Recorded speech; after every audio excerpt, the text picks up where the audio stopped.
The whole time you're rooting for this Hemingway guy to survive the war and to be with the woman that he loves, Catherine Barkley. It's 4 o'clock in the morning, Pat. And he does. He does. He survives the war. After getting blown up, he survives it, and he escapes to Switzerland with Catherine. You think he ends it there? No! She dies, Dad! I mean, the world's hard enough as it is, guys. Can't somebody say, hey, let's be positive? Let's have a good ending to the story? Pat, you owe us an apology. Mom, I can't apologize. I'm not going to apologize for this. You know what I will do? I will apologize on behalf of Ernest Hemingway, because that's who's to blame here. Yeah, have Ernest Hemingway call us and apologize to us, too. Hi, everybody. I'm Peter Travers. This is Popcorn, where we tell you what's happening at the movies. And there's a movie now that you're all going to see, you're all going to love, because I told you to. No, you're going to see it, and the movie will make you feel that. And it stars Bradley Cooper, who you've just seen in that clip, and we very cleverly have made Bradley Cooper appear here. With real popcorn. No. Oh, wait. No. Don't be rude. Don't break the illusion. It's all illusion in this business. Rather than me sitting here telling you who you play, I think it would be fun that we started this by you saying, who is this guy you're playing? Sure, yeah. Oh, good. You remember you need some little bit of a nudge? What's that? You need a nudge to know who you're playing? Yeah, let me. You know, I mean, I know you do a lot of movies. You're probably in hangover mode. I don't know. No, I'm not, actually. Okay. We are in the middle of Hangover, but no, I can't get this movie out of my head, actually, because David O. Russell, as you know, is one of the best directors there is. And the great thing about him is he's a collaborator. And I was able to executive produce with him on this and be a part of it, not just when we filmed it. So I've seen this movie about 9,000 times during the editing process. So if I can't remember who Pat Solitano is, please send me away to a small little facility, and I'll go quietly. Well, Pat certainly was in the facility. Yeah, he was. So it was. So why is he in there? Why, when we first meet him, has he been put away for 8 months? Well, you know, he made a plea bargain with the courts. He walked in on his wife sleeping with the history teacher of his high school, and he beat the hell out of him. And instead of going to jail, he pled insanity so he wouldn't have to do time. But what happened, he went into the hospital, and they diagnosed him as being bipolar. So now he's out of the hospital. He's not really admitting that aspect of himself. He doesn't want to take his medication. He doesn't really want to go to therapy. He just wants to, he's figured out how to get his life back, which I know I can relate to, and I assume you do. Sometimes you're in a situation and you just feel like... I haven't got mine back yet. You haven't? Okay, then you're still in the throes of it. Yeah, I am. Yeah. And he, you know, thinks that he's just going to read his wife's syllabus, who has a restraining order out against him. He's just going to get his job back, which is never going to happen. And he's going to get his life, which his life now is he lives at home with his parents. He's got no car. They won't even let him have a phone.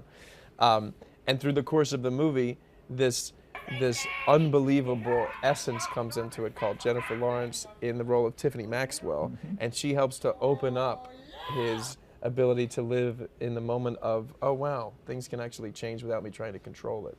But the cool thing is, she also is going through stuff. Tiffany Maxwell, has just lost her husband, and a cop who got killed, tragically trying to do something romantic for her.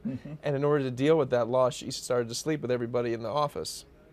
And then you have Pat Sr., played by Robert De Niro, who is obsessed. Yeah, that guy Robert De Niro from, what was it, Cape Fear, who was obsessively compulsive to a point where it's a disorder. And you have all these characters, and that's all David cares about. David O. Russell cares about telling an authentic story about an authentic family in a house, on a block, in a neighborhood. In 2008 is when this is set.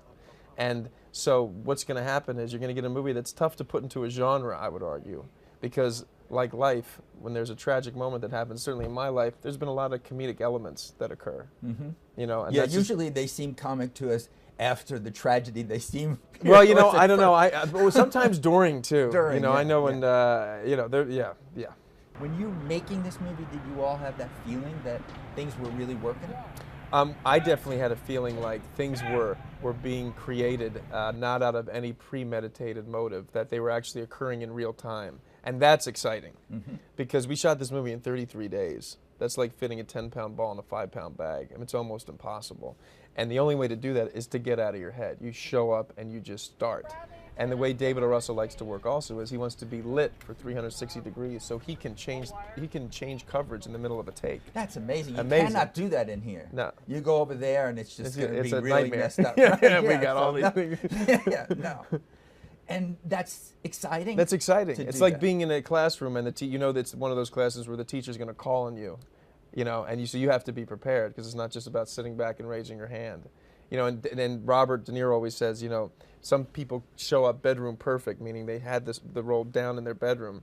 And then, I see. I didn't know whether it was something else was no, going on there. but then you can't, you know, that's gone. You just have to show up, and it's exciting. It almost felt like a sporting event. We were all very winded at the end of every day. And that parlay scene, there's a scene in the movie where Jennifer, Tiffany Maxwell, finally, because she's an entity and then the family's an entity, and they all come together in this one scene. And we shot that in a day in this house, in this room, and it really felt like we were doing some sort of, you know, theater experience, some sort of like theatrical production.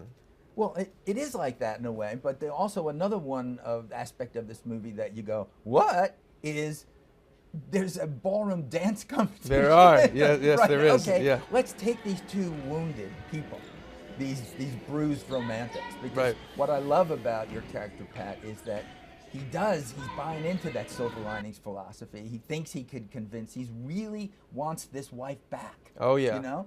He really thinks that's going to be his an salvation. answer to something. Oh, do yeah. that. Yeah. So when you're working this out, does David O. Russell do a lot of rehearsals, or you just go right into it? No, I was in Schenectady, New York, when he called me doing a movie called Place Beyond the Pines. And he said, I want you to play Pat. The role has become available. And I said, well, of course, I'll do anything to be in one of your movies. And but are you still shooting in October? And he said, yeah. That's in 3 weeks. He said, yeah, can you come on weekends to work on stuff? And then I said, well, I don't know if I can, but I'll just show up. And I drove down. I wrapped from Schenectady and drove from Schenectady, New York to Philadelphia, and we were rehearsing the dance choreography the next day and shooting in a week. So there was no rehearsal, basically, but tons of conversations. And the thing about him is all he wants to do is explore with the right direction, but you are actually living in the character and exploring it as you're doing it. You know, it's not about nailing the scene, it's about exploring the scene. And so we modulated Pat throughout the first couple of weeks until we found a kind of sweet spot for him. But there were a little less dramatically crazy. Almost, yeah, because you know he is the foil by which you meet all the other characters and the story is told. He's your guide throughout this movie. So it was very important that he's not too on the fringe, because it'll be very hard for the audience to stay with him. And I think we don't do ourselves any favors. The first 20 minutes of the movie, we've seen, you know, the movie. I've watched a lot of, you know, screenings of it, and you know, the audience is almost like, "What's happening right now? Who is this guy?" Yeah. And then we honestly sort of get them back on our side, you know. And Tiffany Maxwell is the reason that happens. And I was nervous, Peter. I mean, I was definitely trepidatious about doing this because I'd never been asked to do something like this on film, and I knew that David O. Russell is the kind of director where you can't fake it; you have to do it.